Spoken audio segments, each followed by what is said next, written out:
I still remember the morning she arrived, quiet as a breath, yet oddly certain, like she knew exactly where she was meant to be. A low mist clung to the cobbled lanes of our hilltop village, and the olive trees swayed gently in the distance, their silver-green leaves rustling like whispers. I heard it first, a faint, deliberate tapping on my old wooden door. When I opened it, there she was, a lean, soot-gray cat with fur like brushed velvet and wide amber eyes that seemed to study me. She didn't meow or flinch, she just looked and waited, as if asking to belong. I didn't move right away. I just stood there, barefoot on the cold stone floor of my entryway, staring at her. Something about her presence unsettled me, not in a bad way, just unfamiliar. She wasn't begging or skittish like the other strays that sometimes wandered past. There was a stillness to her, a kind of composure I couldn't ignore.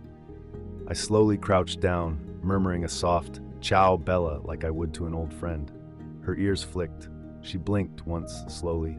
Then she lifted her paw and tapped the threshold again, like she was knocking. I opened the door wider. She stepped inside with hesitant grace, her paws making the faintest sound on the terracotta tiles. The warmth of the fireplace caught her attention immediately, and she drifted toward it like smoke, curling into a tight coil on the corner rug, without asking, without hesitation. I stood there for what felt like forever, watching this stray cat claim a space I hadn't realized was empty. The next hour passed in silence. I worked on a clay bowl, my hands moving more slowly than usual.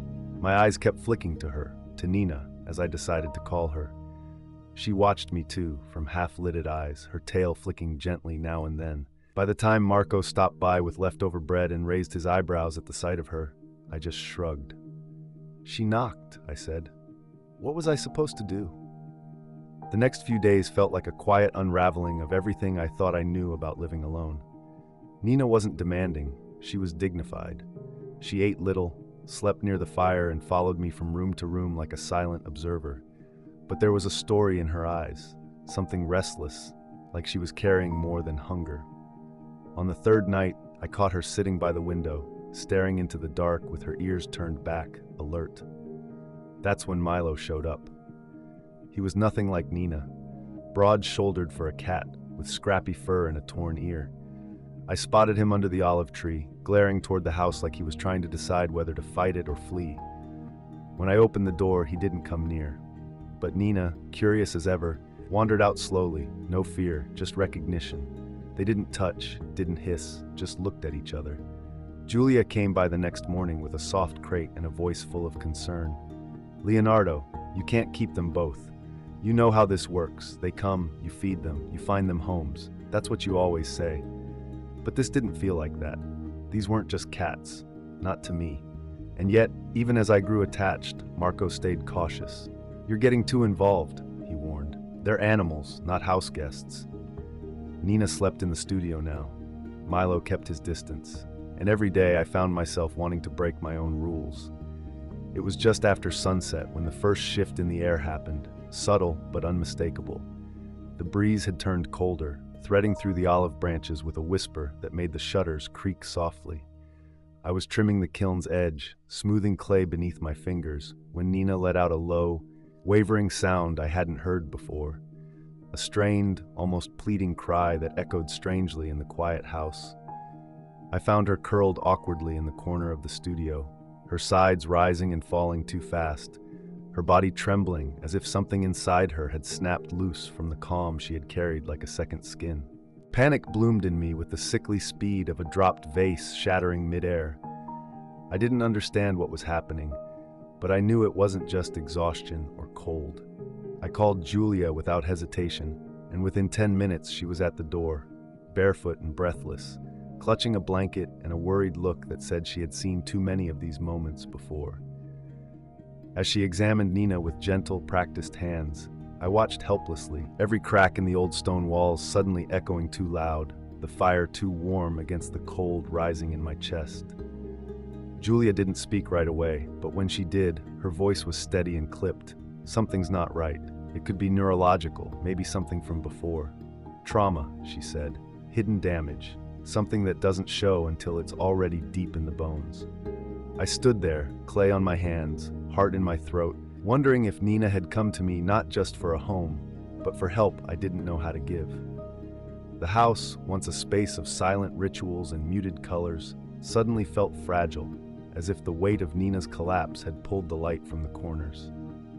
Julia stayed long after the examination, her voice low, her brow furrowed as she mixed herbs and liquids into a worn glass dropper she carried in her coat. She moved like someone used to carrying others, suffering, but never truly letting it settle in her own bones. Milo, oddly, had come closer that night. He hovered near the studio door, his eyes glinting from the shadows, his body rigid yet unmoving, like he was holding vigil. It was strange, that shift in him, a creature so wild becoming still, not out of fear, but as if acknowledging something bigger than himself. Marco, on the other hand, was less forgiving of the sudden weight pressing into our days. He arrived in the morning with his usual loaf of bread and disapproval wrapped in every word. "This isn't your responsibility," he said, not unkindly, but with that firm edge he always used when he thought I was letting my emotions outrun reason. "You don't even know her story. You don't know what she's carrying." I didn't have an answer, only the image of Nina's body, small and trembling, tucked beside the warmth of my drying pots, as if she trusted the earth itself to hold her. I found myself torn between gratitude for her trust and fear that I was already failing her. 3 days after Nina's episode, the calm I had clung to began to splinter. Word had gotten out. Small towns are like clay. They hold the impressions of everything that presses into them. It started with an older neighbor, Signora Letty, who stopped me by the well to ask if I'd heard about the disease spreading through the stray population near the orchards. She mentioned it in passing, as if it were gossip, but the warning lodged like grit in my thoughts. Later that evening, Luca, the local vet, called me unprompted. His voice was quiet, careful, the way people speak when they're delivering something they know you don't want to hear. There had been cases, neurological, progressive, likely viral. He asked if he could come see Nina himself. While I waited for Luca to arrive the next morning, Milo disappeared. One moment he was there, perched on the wall near the potted rosemary, watching the door with guarded loyalty, and the next, he was gone. I searched for hours, walking the gravel path past the orchard, calling softly, irrationally, knowing full well he wouldn't answer. It felt like trying to hold smoke. And still, Nina didn't eat. Julia suggested taking her to the clinic, but even as she said it, I saw the worry behind her eyes. A clinic might mean quarantine. It might mean separation. It might mean an end I hadn't prepared for. What had begun as a quiet act of compassion was now bleeding into something heavier, something with consequences none of us had anticipated. Stood at the studio doorway late that night, arms folded, the silence pressing in as heavily as the damp wind curling down from the hills. Nina lay in the crook of a threadbare blanket, eyes half closed, breathing steady but shallow. I watched her chest rise and fall, slow, deliberate, each breath like a whisper from a world I didn't fully understand. There was a pull inside me I couldn't explain, not pity, not even just care, but something more entangled, something rooted in the quiet way she had claimed this place, and by extension, me. I was no longer sure who had rescued whom. Julia had said we'd have to decide soon, whether to take her in permanently, to isolate her, maybe even prepare for the worst. But the idea of handing her over, of placing her in a cage again after she'd chosen this space with such grace, felt wrong in a way that had nothing to do with logic. It felt like betrayal. Was I ready to sacrifice pieces of my life for an animal I barely knew, simply because she had knocked on my door and made me feel needed again? Or was I just afraid of what her leaving might take with her? The storm came suddenly that evening, thunder curling low over the rooftops, the sky bruised with dark purples and restless gray, the scent of rain pushing hard through the olive trees.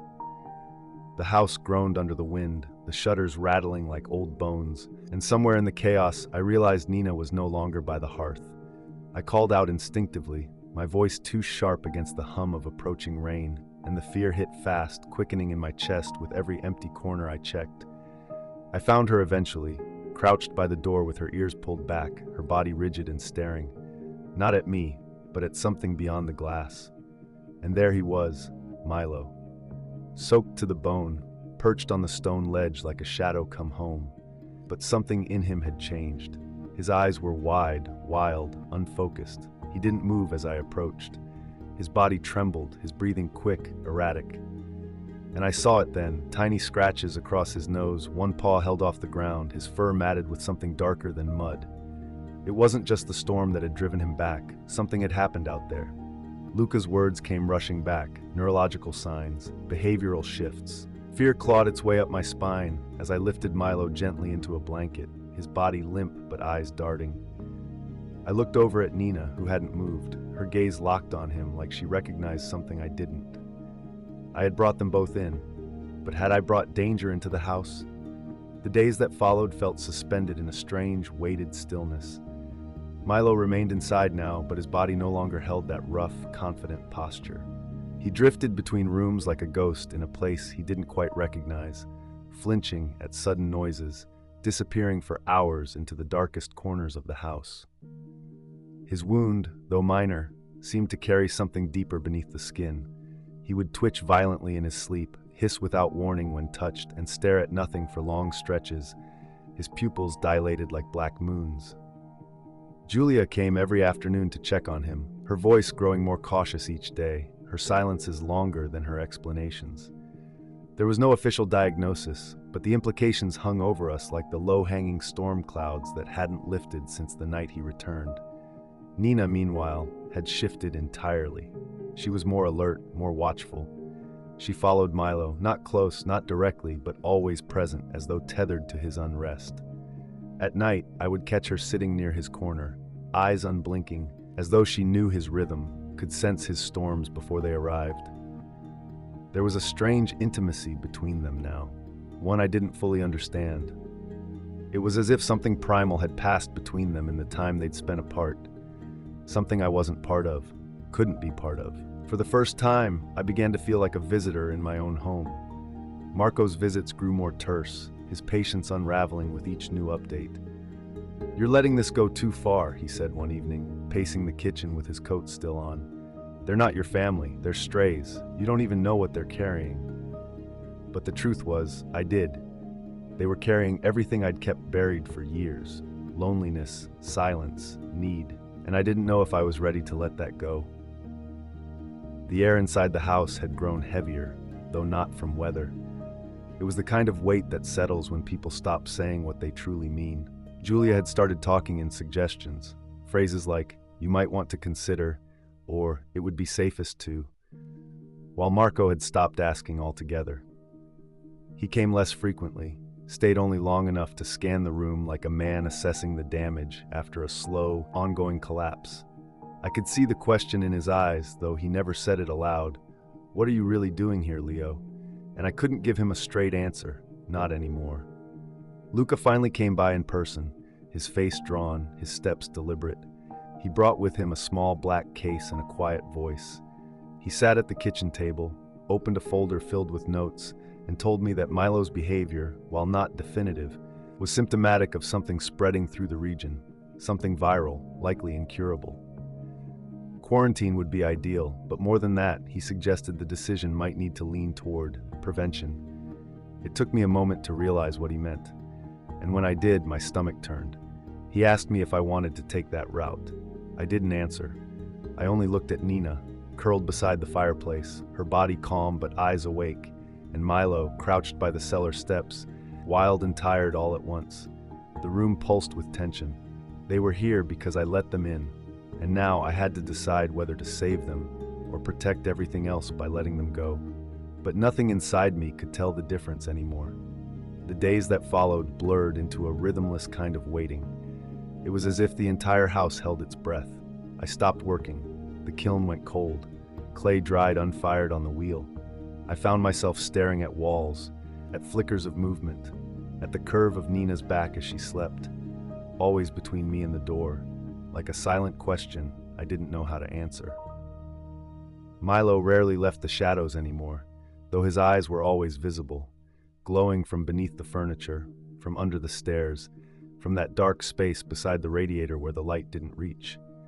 Every twitch of his ears made me tense. Every quiet hour without an outburst felt like a borrowed moment. Julia pressed me harder now, though gently. She brought pamphlets, rehoming centers, mobile care units, a contact in Florence who might take aggressive strays. Her eyes were soft, but she didn't speak in maybes anymore.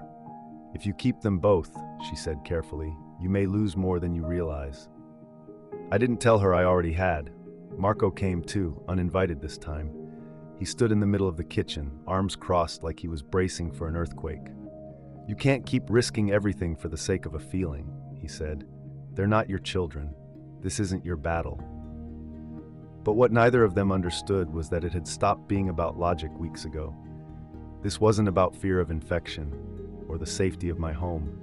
It was about what it meant to choose, to hold on even when there was no promise of reward, no guarantee of peace. I was no longer choosing between cats and comfort. I was choosing between the life I'd built to keep others out and the one that had quietly grown inside it. That night, I didn't sleep. The fire had gone out, but I didn't relight it.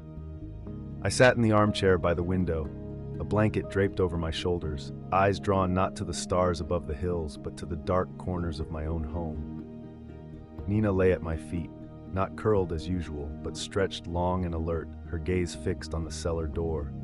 I could hear Milo moving behind it, soft scuffs, a low growl that came and went like thunder beneath floorboards.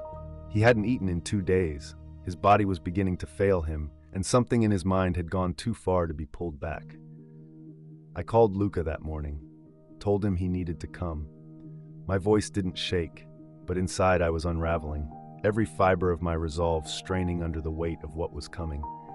Julia arrived shortly after, without being asked, carrying a carrier and a small black box I couldn't bring myself to look at. Marco showed up last, standing in the doorway like someone trying not to intrude, but unable to look away. We opened the cellar slowly. Milo didn't run. He stepped out quietly, his head low, eyes dull, no resistance left in him. And as I reached out, he pressed his head against my palm, not with affection, but recognition, as if he knew. Nina sat a few feet away, unmoving, her body tense but still. Her eyes never left his. For a moment it felt like something sacred was being passed between them. Grief, maybe, or forgiveness. I had brought them both into this house. Now I had to decide who would walk back out of it. And I wasn't sure if I was strong enough to live with either choice. The air was strangely quiet that morning, heavy with the weight of unspoken things. No birdsong, no rustle in the olive branches outside, just the low, steady hum of a world bracing for a change. It was the kind of silence that arrives before a funeral, where even the walls seem to listen, where the act of breathing feels intrusive. I had risen before the sun, not because I needed to, but because sleep had long since abandoned me. I spent hours just watching them. Nina curled at the edge of the hearth, Milo folded into the shadows of the cellar, both of them impossibly still, as if they knew time had shifted, as if they too could feel the decision tightening around us like a noose. I didn't speak when Luca arrived. I only opened the door and let him in, his face grave but gentle, his hands tucked deep in his coat pockets like he didn't trust them not to tremble. Julia came moments later, her expression unreadable, her presence quiet but grounded, as though she was there not to agree or disagree, but simply to hold the space with me, to share the weight of what I was about to carry. Marco arrived without knocking, pacing just beyond the threshold like someone unsure if he belonged in this kind of grief. I moved slowly, not out of hesitation, but reverence. Every gesture mattered now. I wrapped Milo in the thin fleece blanket I'd kept folded on the studio chair, the one he had occasionally napped on in better weeks. He didn't resist. He didn't blink.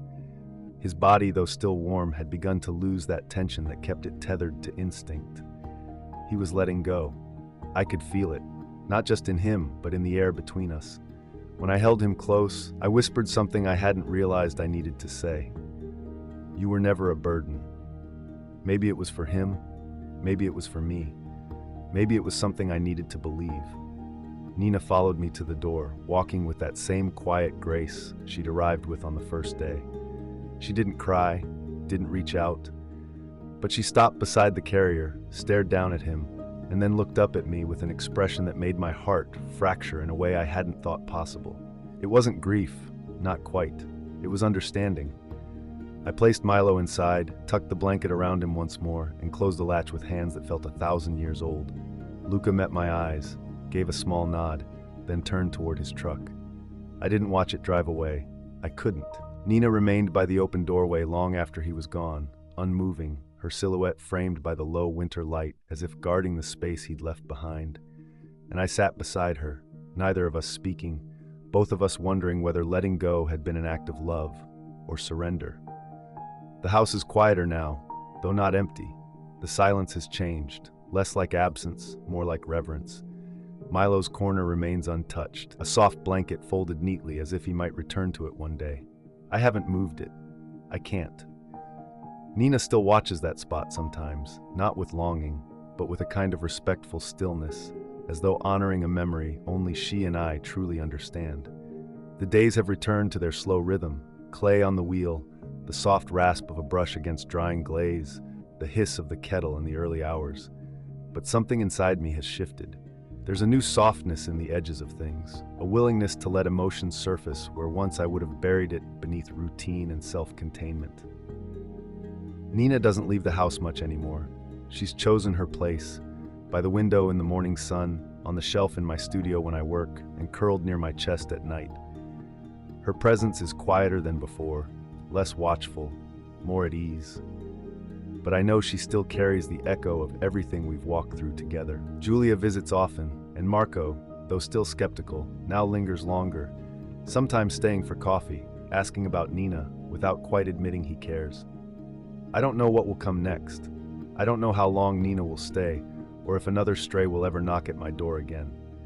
But I know this much: when they do, I'll be ready to open it. If this story touched something in you, if you've ever opened your heart or your home to something unexpected, then you understand the weight and wonder of what it means to choose love even when it's uncertain. These moments, like Nina's knock, come quietly, and sometimes the choice to answer can change everything, not just for them, but for us. If you've had an experience like this, or if you're simply someone who believes in the quiet power of compassion, I'd love to hear your story in the comments. Let's keep this space a place where those stories matter. And if you want to follow along as more stories like this unfold, stories about second chances, unexpected connections, and the messy, beautiful truth of rescue, make sure to subscribe and hit that bell so you don't miss the next chapter. You never know who might be waiting on the other side of your door.